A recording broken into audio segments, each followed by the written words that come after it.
સંખેડા બહાદરપુર વચ્ચે ઓરસંગ નદી પર 129.61 કરોડનો નવો બ્રિજ મંજૂર. સરપંચો અને વેપારીઓએ કર્યો આભાર. સંખેડા તાલુકાના ધારાસભ્ય અભયસિંહભાઈ તડવીની રજૂઆત બાદ સંખેડાથી બહાદરપુરને જોડતા ઓરસંગ નદી પર 129.61 કરોડના ખર્ચે 400 મીટર લાંબા નવા બ્રિજની મંજૂરી મળતા સમગ્ર તાલુકામાં ખુશીની લહેર છે. આ મંજૂરી મળતા સંખેડા તાલુકાના સરપંચો, જિલ્લા પંચાયત પ્રમુખ અને ગામના વેપારી વર્ગ દ્વારા સંખેડાના 108 ગણાતા ધારાસભ્ય અભયસિંહભાઈ તડવીનો આભાર માનવામાં આવ્યો. સંખેડા ચોકડી પર આતિશબાજી અને ફૂલહાર સાથે તેમનું સન્માન કરવામાં આવ્યું. સરપંચો અને વેપારીઓએ જણાવ્યું કે નવો બ્રિજ બનવાથી અવરજવર સરળ બનશે, વેપાર ધંધામાં વેગ આવશે અને આસપાસના ગામોને પણ મોટો ફાયદો થશે. વર્ષોથી લોકોની માંગ હતી તે બ્રિજની મંજૂરી મળતા ગ્રામજનોમાં હર્ષનો માહોલ જોવા મળ્યો હતો. આશા ન્યૂઝ ગુજરાતી રિપોર્ટ મુન્નાભાઈ સંખેડા. સંખેડા બહાદરપુર અને આખા તાલુકા માટે ખૂબ જ કાર્યકર્તાઓની પણ લાગણી હતી. આપણો જે જૂનો પુલ છે એને પણ આપણે રિપેર કર્યો અને એને નવા બ્રિજ માટે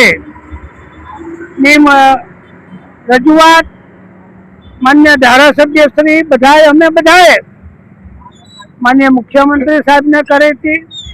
અને વધારે વરસાદ આવ્યો તે વખતે આખા છોટાઉદેપુર જિલ્લામાં ખૂબ જ જે જૂના પુલો હતા એ પણ જર્જરિત થયા હતા અને તેને ધ્યાને લઈને સરકારે સંખેડા તાલુકામાં ઓરસંગ બ્રિજ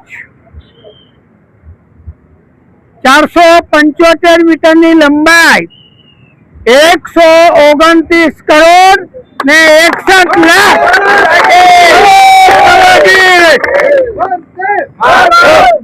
નવા બ્રિજની મંજૂરી સૈદ્ધાંતિક મંજૂરી મળી છે. અને આ પુલ થવાને કારણે વર્ષો સુધી આપણને તકલીફ નહીં પડે. આ જૂનો બ્રિજ છે 1972માં 72 લાખમાં થયો હતો અને આજે પણ આ બ્રિજ અડીખમ ઊભો છે. 10 કરોડના ખર્ચે આપણે એને રિનોવેશન કર્યું છે અને નવા બ્રિજ માટે પણ આપણે વિધાનસભામાં પણ મેં માગણી કરી હતી અને આજે હું ભૂપેન્દ્રભાઈ પટેલ સાહેબનો ખૂબ ખૂબ આભાર માનું છું. મૃદુ અને મક્કમ મુખ્યમંત્રી જ્યારે આ વાત અમે કરી હતી ત્યારે આજે કાગળ મને કાલે હાજે મળ્યો છે. આ કાગળ હું તમને પ્રકાશિત કરું છું.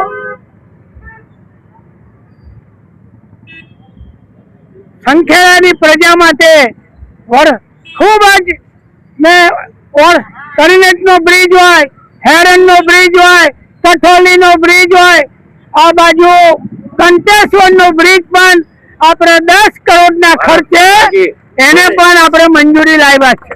રકમ ઓછી હતી એટલે એને નવેસરથી એનું એ માગણી કરી હતી. એ પણ કામ આવ્યું છે અને હજુ બધું તાલુકામાં બીજું પણ બધું આવવાનું છે. પણ આખા તાલુકાના બધા જ મુખ્ય વેપારી મંડળ બધા ઉભા છે.